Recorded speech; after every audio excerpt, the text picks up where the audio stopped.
Boa noite a todos, meu nome é João André Albuquerque, Meu nome é Gabriel Treziak Bonan. nós somos acadêmicos do curso de Direito da Católica de Santa Catarina e na noite de hoje nós estaremos compartilhando com vocês a nossa pesquisa sobre Direito e Literatura com base no livro Guerra e Paz, de Leão Tolstói, buscando responder até que ponto o Estado pode ou é capaz de ir para manter sua paz social. Para introduzir o nosso artigo, a gente pegou a obra Guerra e Paz, que é uma das obras mais renomadas do Leão Tolstói, e ela retrata a existência do povo russo durante a invasão do exército Napoleão que ocorreu nos anos 1805 a 1802. Bom, como a questão da literatura, ela é uma forma de expressão que pode retratar muitas coisas, desde sentimentos até aspectos subjetivos de uma pessoa ou até de uma sociedade. Nós veremos isso como isso era retratado na sociedade daquela época. O direito é um modo de organização da vida social. Ele é um fruto de uma cultura, de um determinado espaço, de um tempo ou um motivo pelo qual está em constante mudança. Daí a gente vai fazer essa comparação, comparando o direito e a literatura, e a gente vai poder observar através de uma história completa aspectos que nos remetem a um modo de vivência ou de uma sociedade regida por algumas regras. Aí nós fizemos a pergunta, que o João até mencionou no começo. E esse questionamento é importante por quê? Para nós podermos fazer uma reflexão interna e externa do que o ser humano, como governante ou como cidadão, é capaz de fazer para conseguir seus objetivos. E o nosso objetivo desse nosso artigo é estabelecer até que ponto que o Estado tem o direito de usar a força para manter ou estabelecer a paz social. Bom, o Leão Tolstói, ele foi um aristocrata russo. Ele nasceu dia 9 de setembro de 1928 em Asnaya Poliana, na província de Tuna. Ele era filho do conde Nicolau Ilyich Tolstói e da princesa Maria Nikolaevna Volkonsky. Ele não teve uma infância fácil, porque a mãe dele morreu quando ele tinha 2 anos de idade e o pai dele morreu quando ele tinha 10. Ele foi criado em Kazan por uns familiares dele, depois que os pais dele morreram, junto com o irmão dele. E aí o irmão dele entrou antes no exército e ele entrou um pouco depois. O irmão dele já era general, um cargo alto, e eles participaram da Guerra da Turquia e da Crimeia no ano de 1854.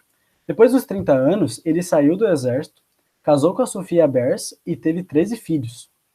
Em 1901, ele desenvolveu o tolstoísmo e foi excomungado pela igreja ortodoxa russa, porque falava que ele desvinculava os princípios da igreja.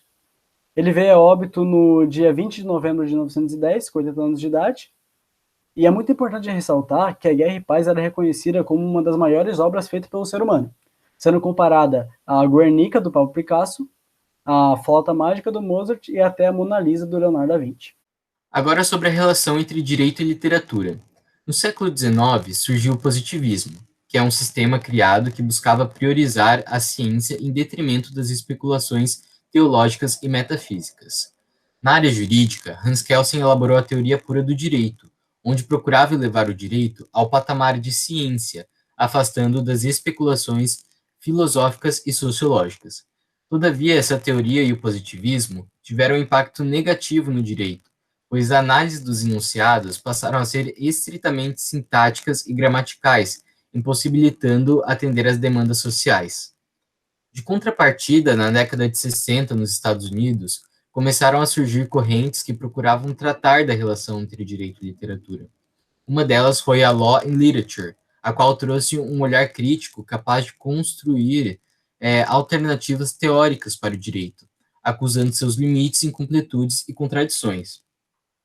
Se formos analisar a literatura em si, é possível perceber que, através de uma forma não tradicional de descrição, ela é capaz de revelar uma realidade histórica, o que se mostra muito relevante, né, para o direito, pois esse é fruto de uma cultura de um específico momento. Desse modo, a aproximação entre o direito e a literatura é um meio de desenvolver e recuperar na ciência jurídica o título de uma ciência humana, assim como reaproximá-la do seu objetivo de origem, que era as relações humanas intersubjetivas. Bom, entramos na contextualização histórica. Essa é muito importante para nós sabermos como que estava acontecendo a história naquela época. Mas para a gente entender, a gente tem que entrar num tema muito importante, que era o quê? As guerras napoleônicas e as revoluções. Porque a França estava em crise naquela época, porque um século antes a França era o país mais potente que tinha. E no século que veio, consequentemente, a Inglaterra se tornou esse país.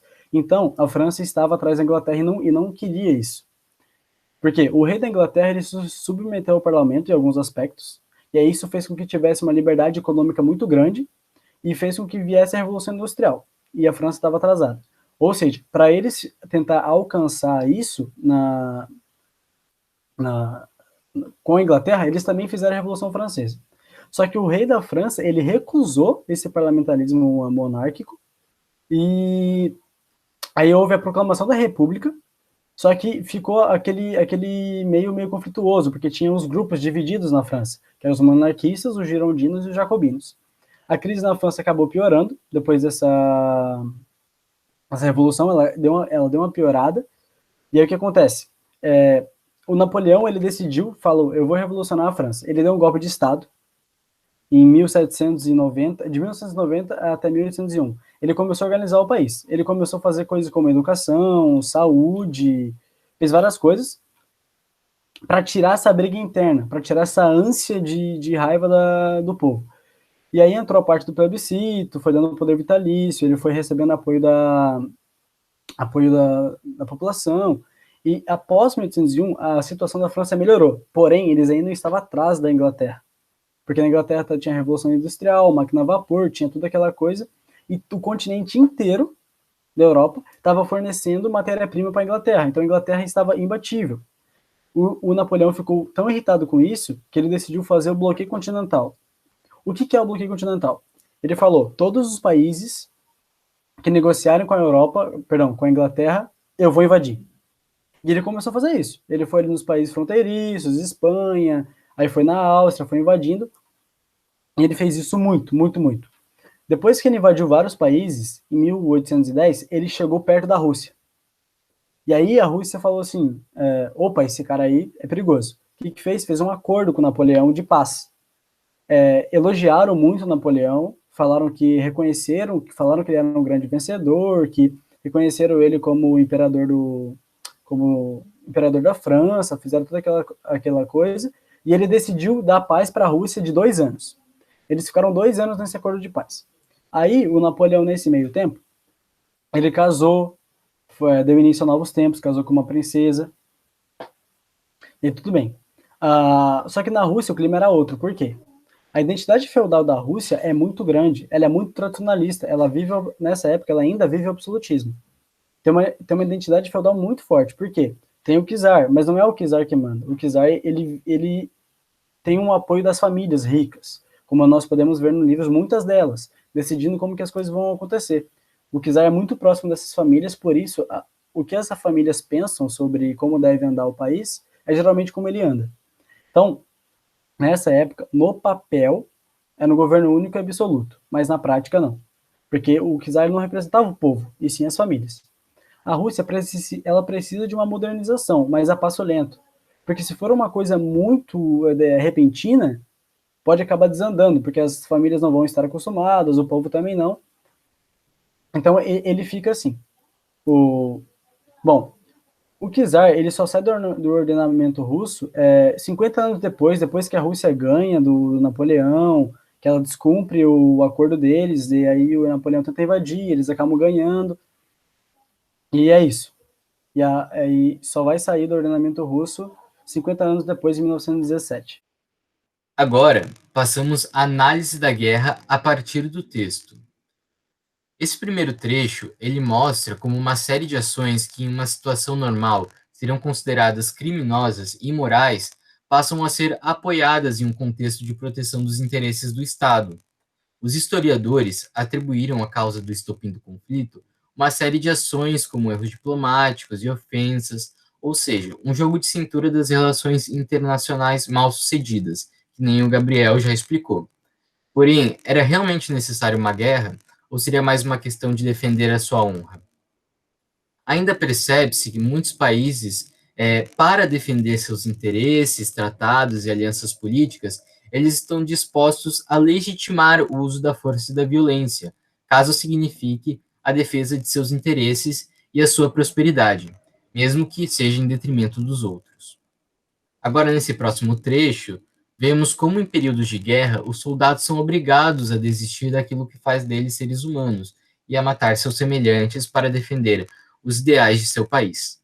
E ainda que a guerra é um fator recorrente que esteve, está e estará presente na realidade humana.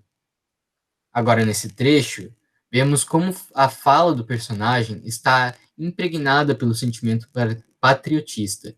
E com esse gancho, é interessante refletir, além de até onde o Estado pode ir para manter a paz, até onde o indivíduo iria por esse objetivo. Bom, neste trecho, após as falas do João, as situações dele, e após a contextualização histórica, a gente consegue ver que esse texto deixa muito claro de que a guerra não era algo necessário, não era algo que deveria ter acontecido.